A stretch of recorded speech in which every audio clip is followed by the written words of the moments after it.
नमस्कार, बहुत स्वागत है आप सभी का। मैं हूं आपके साथ अस्मिता दुबे। बुलेटिन की शुरुआत बड़ी खबर के साथ। भोपाल से बड़ी जानकारी। सतपुड़ा भवन के पास लगी आग। अस्थायी शौचालय में आग लगने से अफरा तफरी। आग में प्लास्टिक के 3 शौचालय जलकर खाक हुए हैं। मौके पर पहुंची फायर ब्रिगेड ने आग पर काबू पाया है। बड़ी जानकारी भोपाल से दे रहे हैं। सतपुड़ा भवन के पास आग लग गई है तो वहीं अस्थायी शौचालय में आग लगने से अफरा तफरी मच गई। तस्वीरें दिखा रहे हैं जहां पर आग की लपटें विकराल रूप लिए हुए हैं। चारों तरफ आसमान में धुएं का गुबार देखने को मिल रहा है। फायर ब्रिगेड की गाड़ियां मौके पर पहुंची है। एनडीटीवी मध्य प्रदेश छत्तीसगढ़ पर ये एक्सक्लूसिव तस्वीरें हम दिखा रहे हैं इस आग से जुड़ी हुई। आग में प्लास्टिक के 3 शौचालय जलकर खाक हुए हैं। मौके पर फायर ब्रिगेड पहुंची और आग पर काबू पाया गया है, लेकिन इस दौरान अफरा तफरी का माहौल हो गया। ज्यादा जानकारी के साथ सहयोगी आकाश द्विवेदी फोन लाइन पर जुड़ चुके हैं। आकाश, कैसे लगी है आग, क्या कुछ जानकारी?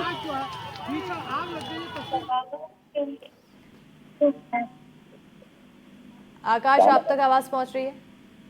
जी आकाश, आखिर कैसे ये घटना घटी, क्या कुछ जानकारी फिलहाल? देखिए, दरअसल सतपुड़ा के पास जो झाड़ियां हैं, जंगल है, वहां पर 3 प्लास्टिक के अस्थायी तौर पर टॉयलेट रखे हुए थे जो सार्वजनिक तौर पर इस्तेमाल होना था। उसी टॉयलेट में इतनी भीषण आग लगी कि तीनों प्लास्टिक के टॉयलेट जलकर खाक हो गए और धुएं की गुबार वहां से करीब 5 किलोमीटर दूर तक दिखाई दे रही थी। फिलहाल प्रारंभिक रूप में आशंका यह है कि कुछ असामाजिक तत्व वहां पहुंचते हैं और वहां पर कुछ तो या तो माचिस जलाकर फेंकी गई या कुछ सिगरेट बीड़ी पीने की वजह से ये आग लगने की घटना हो सकती है। हालांकि अभी ये कार्य स्पष्ट नहीं हो पाया है क्योंकि शॉर्ट सर्किट का मामला हो नहीं सकता है और जिस तरीके से आग लगी है उससे अंदाजा लगाया जा सकता है कि अगर समय रहते दमकल की गाड़ियां नहीं पहुंचती तो पूरा जो जंगल का इलाका है वो जलकर खाक हो जाता है। कई पेड़ इसकी जद में आते हैं क्योंकि वल्लभ भवन के करीब का इलाका है और यहाँ पर वल्लभ नगर की बस्तियां भी हैं। उन बस्तियों तक भी आग की लपटें पहुंच सकती थी। 3 से 4 प्लास्टिक के टॉयलेट यहाँ पर रखे हुए थे जो पूरी तरीके से जलकर खाक हुए हैं और 5 किलोमीटर तक धुएं का काला गुबार देखने को मिला। सतपुड़ा भवन से ठीक लगा हुआ ये इलाका था जहाँ पर यह घटना सामने आई। हालांकि 4 दमकल की गाड़ियों ने समय रहते इस पर काबू पा लिया। बिल्कुल, तो फिलहाल इस आग पर काबू पा लिया गया है और किसी तरह की जनहानि तो नहीं हुई आकाश? नहीं, फिलहाल किसी तरीके की जनहानि नहीं हुई क्योंकि अलग से एक सेपरेट जगह थी। इसके आसपास जंगल है, यानी कि पेड़ पौधे हैं। अगर समय रहते दमकल की गाड़ियां नहीं पहुंचती तो जंगलों में आग पहुंचने की वजह से बड़ी संख्या में पेड़ों को नुकसान हो सकता था। बिल्कुल, बहुत शुक्रिया आकाश तमाम जानकारी देने के लिए।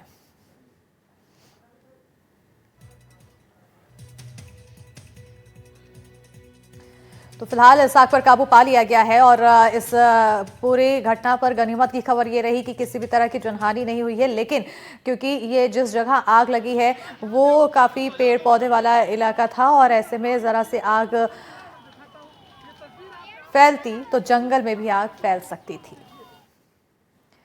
खबरों में आगे बढ़ेंगे। बड़ी खबर अशोकनगर से है। अवैध अतिक्रमण पर प्रशासन का एक्शन देखने को मिला है। करोड़ों की जमीन से हटाया गया अवैध कब्जा। पुलिस बल की मौजूदगी में बुलडोजर चलाया गया है। कलेक्टर के निर्देश पर अवैध कब्जे पर एक्शन हो रहा है। मुंगावली में 8 अतिक्रमणकारियों के खिलाफ कार्रवाई की गई है। बड़ी जानकारी अशोकनगर से दे रहे हैं जहां पर अवैध अतिक्रमण पर प्रशासन की तरफ से एक्शन लिया गया तो करोड़ों की जमीन से अवैध कब्जा हटाया गया है। पुलिस बल की मौजूदगी में बुलडोजर चलाया गया है तो कलेक्टर के निर्देश पर अवैध कब्जे पर एक्शन लिया जा रहा है। मुंगावली में 8 अतिक्रमणकारियों के खिलाफ ये कार्रवाई की गई है। तस्वीरें आपको इस कार्रवाई से जुड़ी हुई दिखा रहे हैं।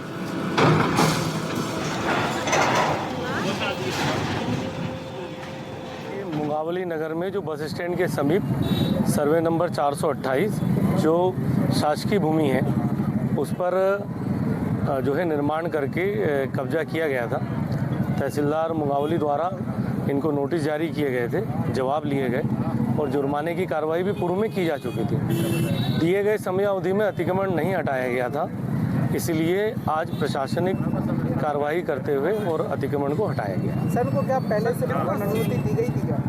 पूर्व में तहसीलदार न्यायालय से इनको धारा 248 के नोटिस भी जारी किए गए थे और उसके बाद जुर्माने की कार्रवाई भी की गई। और इसी पर ज्यादा जानकारी के साथ हमारे सहयोगी स्वदेश शर्मा फोन लाइन पर जुड़ चुके हैं। स्वदेश, अवैध अतिक्रमण पर बुलडोजर चला है, आखिर क्या कुछ अधिक जानकारी और कौन कौन से क्षेत्र में अब आने वाले समय में बुलडोजर चलने वाला है और इस कार्रवाई को लेकर क्या अपडेट?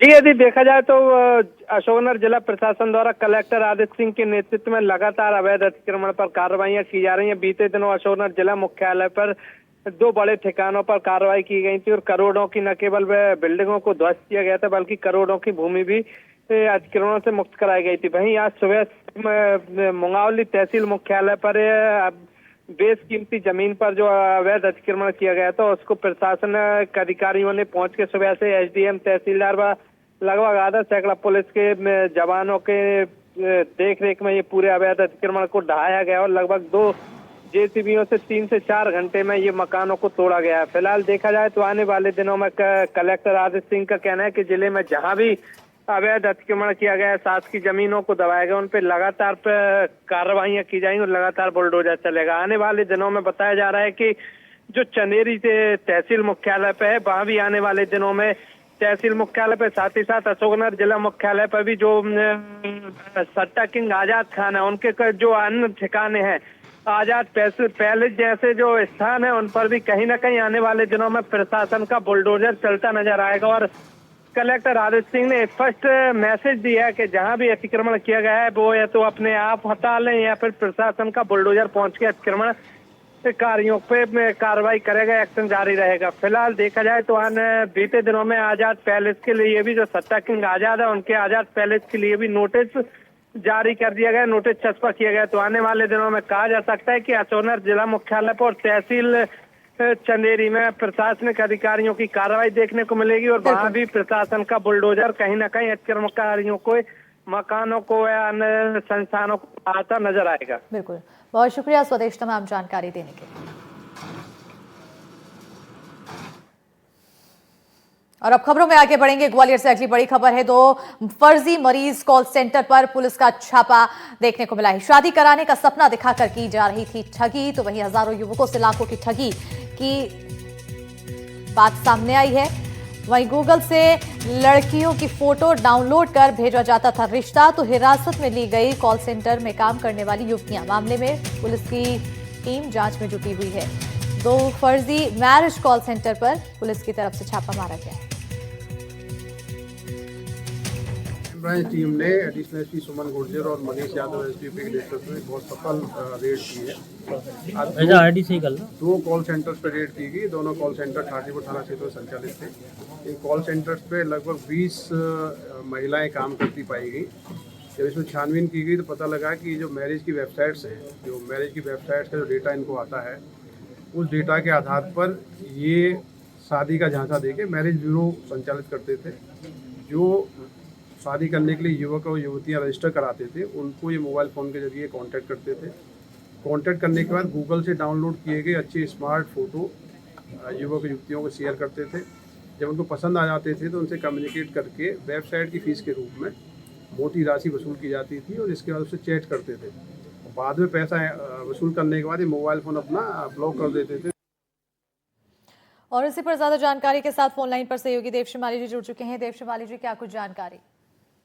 देखिए, ये मैरिज ब्यूरो के नाम पर ठगी का एक अलग तरह का ही मामला है। इसमें इन लोगों ने पहले एक मैरिज ब्यूरो खोला हुआ था और उसके कॉल सेंटर बनाए हुए थे। ठगी के लिए कॉल सेंटर का ये पहला मामला है कि लोग विज्ञापन देख के या वेबसाइट पे आके इनके यहाँ रजिस्ट्रेशन कराते थे और फिर जो है इन्हीं के लोग जो इनके पास लड़कियां थी वो लड़कियां अपने प्रोफाइल भेजती थी और अच्छे अच्छे फोटो निकाल के सोशल मीडिया से और उनको भेज देती थी। उन्हें ये पता ही नहीं रहता था कि ये मैरिज ब्यूरो ही का इसके षड्यंत्र में फंसे हुए हैं। और उसके बाद वो इंडिविजुअल कम्युनिकेशन करने लगती थी, रुपए ठग लेती थी और रुपए ठगने के बाद वो मोबाइल या तो बंद कर देती थी या जो है उसको उस नंबर को खत्म करके दूसरा कोई नंबर ले लेती थी। तो ये एक इस तरह की शिकायत मिली थी ग्वालियर में। ये इस तरह का एक षड्यंत्र चल रहा है जिसमें मैरिज ब्यूरो के नाम पर शादी का झांसा देकर लोगों को ठगा जा रहा है। और खास तौर पर ये लोग युवाओं को ही टारगेट करते थे। महिलाओं से नहीं कहते थे कि आप अपना मैरिज ब्यूरो में जो है भेजिए। तो इसके बाद अभी कार्रवाई की गई है सिटी सेंटर के इलाके में और इनके यहाँ से काफी संख्या में मोबाइल बरामद हुए हैं और डेटा भी मिला है और 20 लड़कियां मिली हैं अभी तक।